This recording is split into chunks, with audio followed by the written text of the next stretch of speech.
Hello, everyone, and welcome to Hopenning number 36, a place where hope happens when you open your minds and your hearts to it. My beautiful co-host Marina and I are both here to help you open your hearts and minds, and that's what we do on Hopenning. I am a rapid transformational therapy practitioner part-time. I'm also a 34-year veteran elementary school teacher. Applause, please. It's September. Yeah, thank you. And I love to sew, and I also love to do this vlog with Marina. Marina, my beautiful co-host, is in Calgary, Alberta, Canada. She is a full-time clinical hypnotherapist specializing in rapid transformational therapy.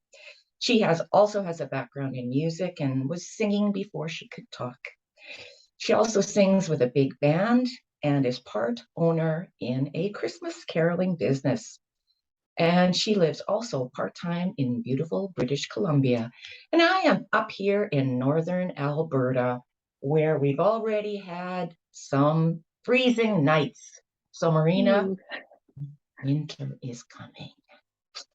So we have a special show for you today, because we are going to talk about vibrations, how to raise your vibration, when to know your vibration is low, and what to do about it if your vibration is low so that you can experience more happiness in your life. So, Marina, um, let's find out first what vibrations are. It's interesting, Fran, because you kind of segue beautifully into this. Winter is coming. Now, if you live in North America, and especially in Canada, like we do, our winters are very, very long. And I grew up in South Africa, where I was used to pretty much greenery all year around. And the winters, in comparison with winters in Canada, I don't even call them winters. They are kind of just a little teaser, it's not really winter, it's winter light. So if you live through 6+ months of the year of everything being white, and if it's fresh snow, it's absolutely beautiful. But when cars drive on it, when you shovel it, it gets to a point where it's not beautiful anymore. And when I think about it's winter is coming, one of the first thoughts that comes through my mind is like, oh, there's this constrictive energy. There's almost like, oh, how am I going to get through this another year? And that is a negative vibration. So immediately when you said that, and I felt that, I go to my go-to thing. But it's always summer in my heart. It's always summer in my life. There are so many positives for me living where I live. I have such a beautiful life. I have so many gratitude to give. So how do we identify a vibration? That's exactly that.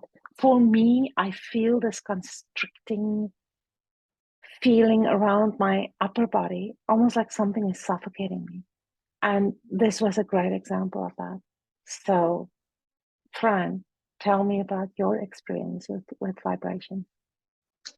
For me, and I think you hinted on it too, is fear, right? An automatic feeling of fear. So it was interesting. My sister and I were chatting back and forth, texting each other last night, and we have we have many sisters, but we have another sister who just moved to Belize, and the biggest reason is to get away from winter. And so as soon as I talked about driving in the winter, my sister, who's still here in Canada, said, oh, she just doesn't drive in winter. It's just too crazy. It's too, it's nerve wracking. And I think about that analytically. Analytically, I say, sometimes it is. Sometimes it is. And sometimes it's not. It's beautiful. But the feeling, and I felt it through the text message of fear, right? what a fear around that. And that, I mean, that's just the topic of winter, right? Um, when I think about other things, if your go-to is fear, there's a vibration there that is undealt with, I believe. So that's one of my first go-tos when I know my vibration needs to be changed. Yes, and even driving in the winter is a great example. I was in an accident in, wow, many, many years ago on black ice. And that feeling of having absolutely no control. For a while, I was in total fear. I made very sure after that that I never ever drive a car again that is not as safe as the one I have right now. And I'm very blessed that I can do that. And I always have winter tires on. I have so many safety features because that created such a fear in me for driving. But on the good side, I became a much more conscious driver in the winter specifically. I think in the summer months we become so it's so easy. We become so automatic and subconscious, where in the winter months, that conscious awareness, which is a great example of changing vibrations as well. Do it consciously, not Yeah, subconsciously. I was just going to say that the words that you said are key to changing your vibration. There's a few other things we do, though. You talked about suffocating, and I talk about fear. What's another indicator for you that your vibrations are low and you need to change your vibration in order to lift yourself? To me, sometimes people can trigger me. And it's conversations I have with other people, or I pick up on their energies, and then I have to change my vibration. And where does that start? It all starts in my thoughts. And it may be the way they make me feel that is a remnant from my childhood and some things that happened there. It may be pressure that I put on me. It may be make me feel like I'm losing control over the situation, whatever it is. And then in that situation, the realization that all that power is in me. It's only mine perception of the situation. And I have the power to change that vibration as well. And not to give my energy away. I love this expression, where do you leak your energy? And in situations where I allow people to upset me, I leak energy. I give my energy away. So to be very conscious of that as well. And honestly, Fran, what I love about what we do is that I know I can sit here today as just a normal human being. I'm not more special than anybody else. And I still go through all of these every day. I still have to consciously and subconsciously change my vibration. Hmm. Suffocating. We feel suffocated. You get that constriction in your heart. Yeah. Fear. You you have to, you know that there's people, right? You and I know that there's people that, and you said it, and I have it written down here, they drain you. You Yeah. know that as soon as you ask them, how are you doing? Right? It's just a Mhm. typical, hey, how you doing? It's a litany. Right. And you know that feeling of, oh my Lord, I just feel like sinking, and you feel the turtling happening, right? You feel Yeah. yourself turtling with your shoulders coming in, and you're protecting your heart, and it's like, oh God, I feel this. So I was feeling so good, and now I feel I have got somebody else's weight on my shoulder. I am carrying somebody else's baggage, right? And it perhaps made that person feel better to dump on you, to unload on you. But it's like you said, being conscious. Being conscious is super important. And if you can't change the conversation, you change your environment, right? You have to change your environment. Otherwise, And to me, we are both quite sensitive to energies and emotions, and read other people. And it's called an empath, right? So you are very sensitive to other people. And one of the things that I'm most sensitive about is the topic of conversation. There are certain topics that I do not feel very comfortable in myself with those topics. It creates in me a negative vibration. Again, it leaks my energy. One is politics and a lot of things that's going on in the world right now, which is so fear-based. And I believe we create the world we live in through our thoughts. And if we collectively, as a society, fear the same thing, then we create it before it actually happens. So that's something I'm very sensitive to. I became a master in changing the subject. My daughter-in-law actually laughed at me the other day because we were at the dinner table and there was a conversation that I did not like. I didn't like the energy of it. So suddenly, out of nowhere, I just said, "So, tell me about that." And she looked at me, she said, "That was masterful." Yes, I have to, or I have to leave. Yeah, and sometimes you just need to be blunt, right?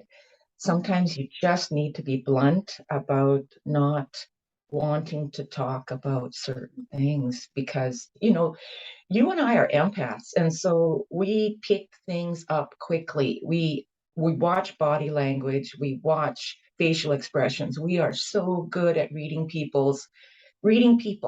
And I know for you and you know for me where that came from. It came from our childhood.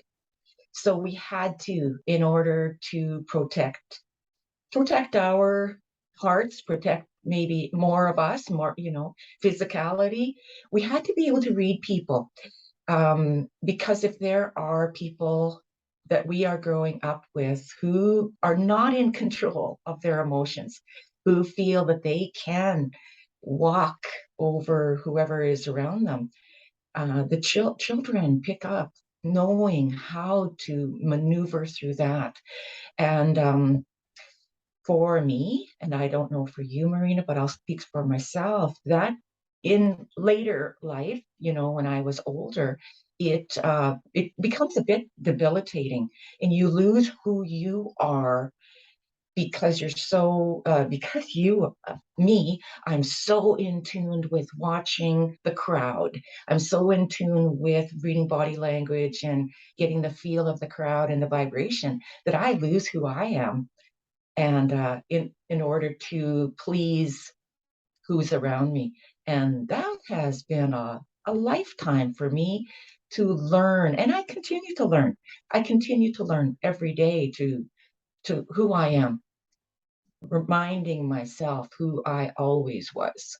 And rapid transformational therapy, the work that we have done, other work that I have done with other practitioners, has freed me of the bonds of that vibrational past.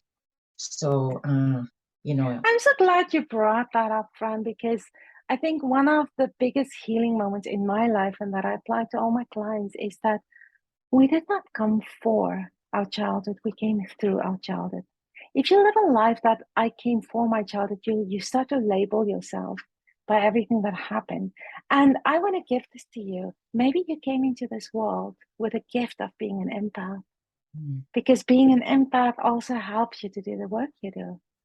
So, and sometimes we really come through a lot of pain to sculpt that ability to not just be oversensitive about everything, but to also help people. And being an empath is I work predominantly online. I can sit over Zoom with my client like this. Their eyes are closed, but I am in tune with them. I can read their vibration. I can read their emotions. Sometimes I see something before they even speak it. Sometimes I would guide them through certain steps in the therapy. And then I see that facial expression, I see that energy change, and I would stop and I would say, okay, what was that? What was that emotion that just came up? And it never fails me. So in my case, being an empath really is serving me. But where do you manage it? So I want to bring up the next point. Know yourself. If you know yourself and if you know the things that changes your vibration, you're halfway there. So tell me about the things that you experience? How do you know yourself when there's a vibrational, like energetic leak, where there's a fear, where there's a heaviness, almost a depression?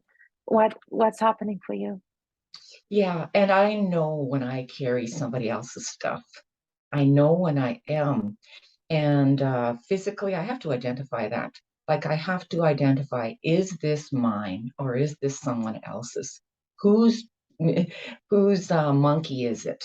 You know, whose monkey is this I'm carrying on my back? And most often, it's not mine, or it could be something so imagined, right? The possibility of something bad actually happening, we've talked about this before, is so minuscule. And yet there's this worry that's built up around that. So I catch myself. I know I have to catch myself and change the thought. Um, Keeping myself safe, right? So I have a very small peer group that I know that I can talk to about anything. And I have a lot of friends, but I have this small peer group as well, where I know that it doesn't matter what, this peer group is going to support me. And that, I believe, is number one, to have a really supportive, to have people who are supportive in your life. And I'm not talking about you've got like 3,000 friends on Facebook. I'm talking about a small group that knows you and knows your best intent and believes in you so deeply that they can buoy you up when you need it. That's what I know that that is what I have in my life. And I am really grateful that I have those people in my life. Right. Yeah, for me, knowing myself is knowing my triggers. And when I feel certain ways, I always self-analyze and I think, okay, why? Why is this showing up for me? And then again, where did I leak my energy? Why did I subscribe to this? A big trigger, and I think I've been speaking about this for the last year, is I don't watch the news. Mhm. I I do get notifications of news headlines, so if there's a big event happening, I'm aware of it, but I don't go sit and watch it. I don't, um, because the fear mongering. This morning, I got up super early and had my first coffee, and I turned my phone on, and on Google, I wanted to search something on Google, and there were these articles that popped up. And with each single one, just reading the headline, I felt that constriction. And I felt the energy of fear, of the unknown coming up. My husband and I talked about this last night. You'll remember the 80s. In the 80s, we were told that the world is going to end because of the ozone layer. And I remember I was sitting in South Africa, actually. It was the summer months when all this were in the news. It was really hot and all the aerosols were just out. And then suddenly we cannot use this anymore. We cannot do that anymore. And listening to the news with my parents, my father was an absolute news addict. And the fear in me of like, oh my goodness, we are all going to fry. Now it is how many years later? 40 years later, and it didn't happen. Now, did we know for a very absolute concrete fact that the world was going to end, that we all going to burn to a crisp? No, we don't. We don't. It was fear that was created. And it's as if history is repeating itself all the time. We fear so many things that we cannot control, that we don't know as a fact. And so it's that constrictive energy again. And that's why you and I are here, Fran. We're here to create hope in every situation. If you are afraid about climate change, let's give you hope. Because if you change your thought, you can change your reality. If you are afraid about COVID, let's change your hope. Let's show you the trends right now. Let's give you hope. Let's get rid of the fear in that. Let's get rid of that sting. And yeah, sometimes be very selective what you watch on TV and what you listen to, what conversations you are having. And it's interesting because as I listen to you, uh, I have people in my life. I don't watch the news either. I agree with you. I think happier people tend not to watch the news. And I choose to be happier. And so, but I have people in my life who are very, very up on the news. And, and I mean, the world was supposed to end with the ozone layer, and then the world was supposed to end at Y2K, for those of The you that remember Mayan that. calendar in Oh, the Mayan 2012, calendar right? was going to do it. Yes. Y2K was going to do it, and then the Yeah. Mayan calendar was going to do it. But if you look back into the 70s, the cruise Yeah. missile crisis, the cruise Right. missile was, Yeah. and so we go through these decades of something's going to end the world. And yeah, I decided to change my mindset about that rather than saying it comes around every so often when the media needs something to talk about, we'll get something going. But I decided to change my mindset and say, and and if the world ends tomorrow, and really, Yeah. because and so because really that is so out of our control. I mean, it's so much is out of our control. Is that going to stop us? These fears, collective fears of society, what's it going to stop us from doing? Is it going to stop us from getting up each morning and going to work? Yeah. Is it going to stop us from kissing your husband in the morning, or giving your kids a hug? Or is it going to really change the things that are most meaningful to us? And the things that are most meaningful to us are the people who love us, who support us, and the things that give us passion in life. That is the Yeah. most important thing. And so, yeah, the Exactly. stock market could crash, and the terrorism acts in the world. Absolutely. Yeah. I am not discounting that. Right. But there, you know, what is bottom line?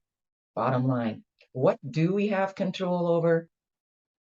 I have control over this Ourselves. minute, this Yeah. second. Right. I'm not even looking at the next second because I don't have control over that. But I have control over this second and the fact that I'm speaking with you on a topic that I love to talk about, because it not only reminds me, it's going to be helpful for somebody that decided today that they would watch us, because I believe in that power. I believe in Right. that power of, she's a little wacky, um, uh, but she just might say something today that I needed to hear.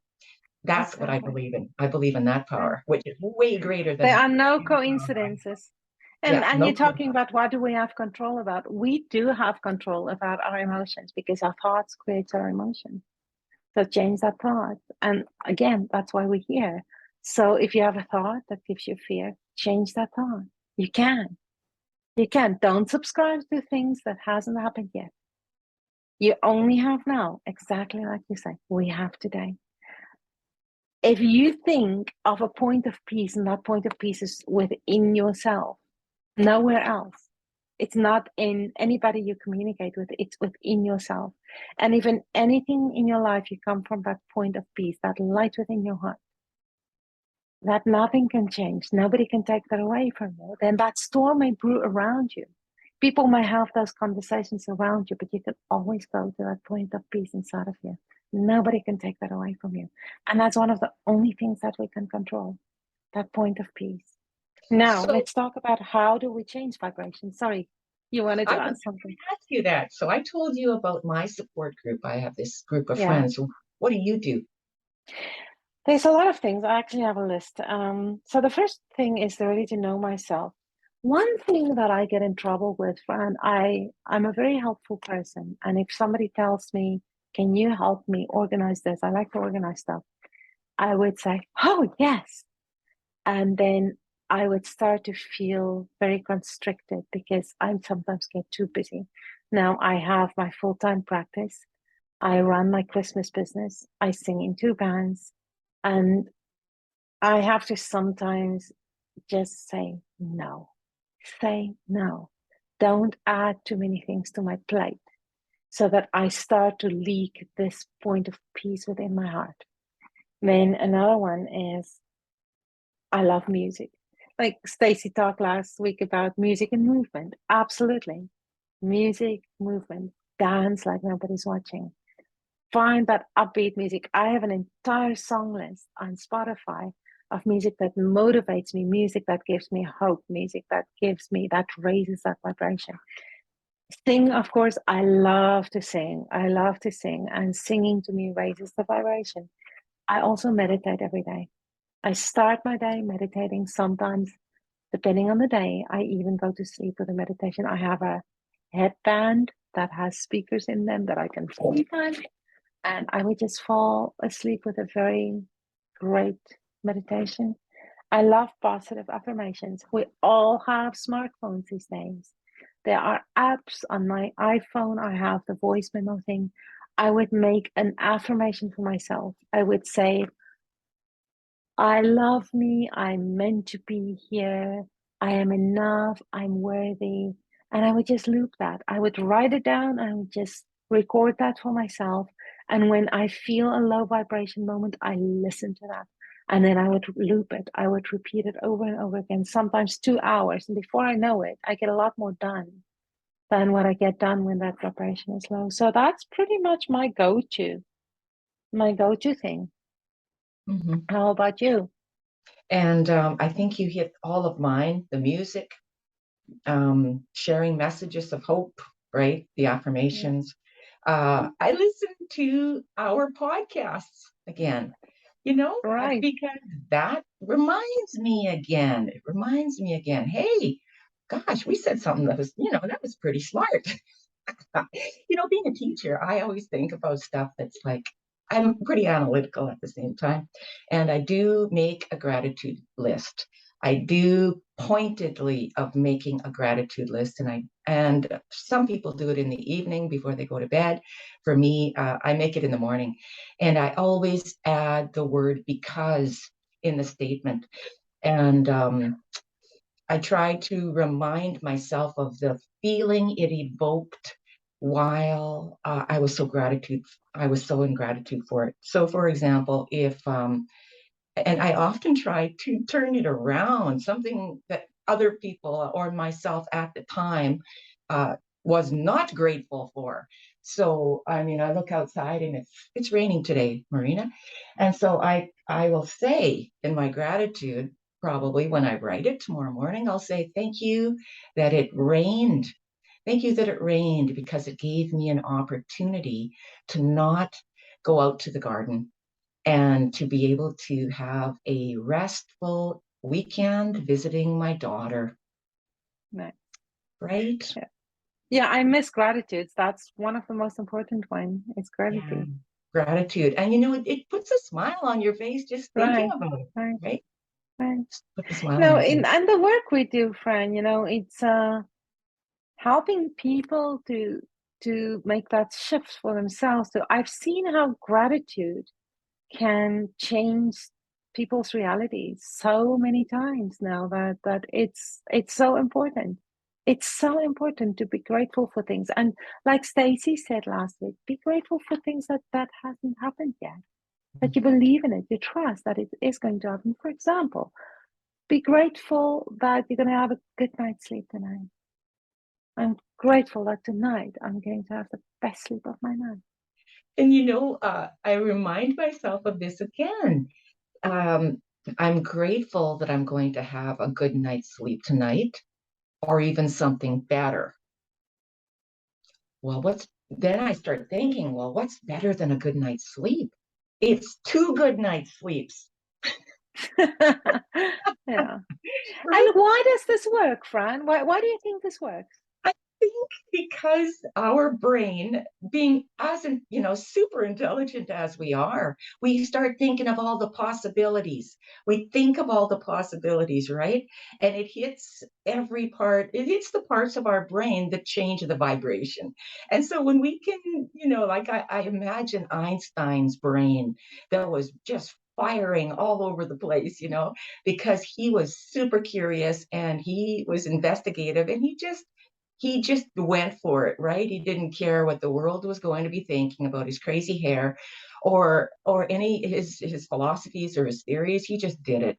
And it was some people at the time probably would have thought he was a little wacky too, right? Yeah. But And that's another good point, worrying about what other people think.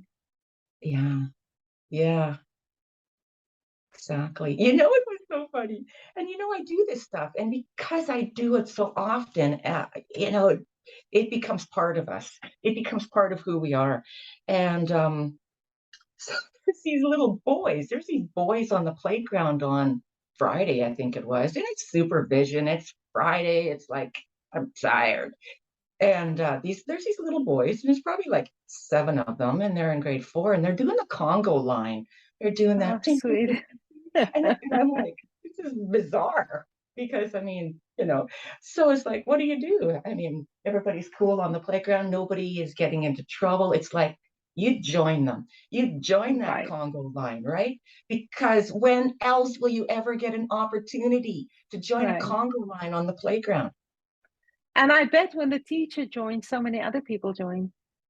Right. Because it's like super weird, but Right, look fun. It does look fun. right. Yeah, Getting exactly. that little bit of childish, the childish energy back, childish when childhood, the energy of childhood when you're just having fun. There's nothing like it, Marina. You've got your grandbaby Right. now, right? And you Yes. watch that. You watch the curiosity, and everything is brand new. Everything is brand new. And can you just imagine the vibrations that are in that little boy as he just Absolutely. And it explored? creates, I believe that these energies are contagious, like with you in the Congo line, seeing kids maybe joining you, like it's contagious, seeing the smiles on the faces, like this group of boys started this Congo line, and it evoked this feeling inside of you, this happiness, this joy. I want to be part of that. And we can we can definitely start that vibration. One thing with my grandbaby that completely turned my day around on Wednesday, he said, "Oh ma," Oh, he and said, so "Oh, oh yes, my word." oh my gosh. And then it was so funny because I would say, "Oh ma," and he started to say ma, ma. And it Oh, just gave me so much joy. Like it's just changing that vibration. And then again, I'm so grateful that he's in my life. I'm so grateful. What an absolute gift. So why does this work?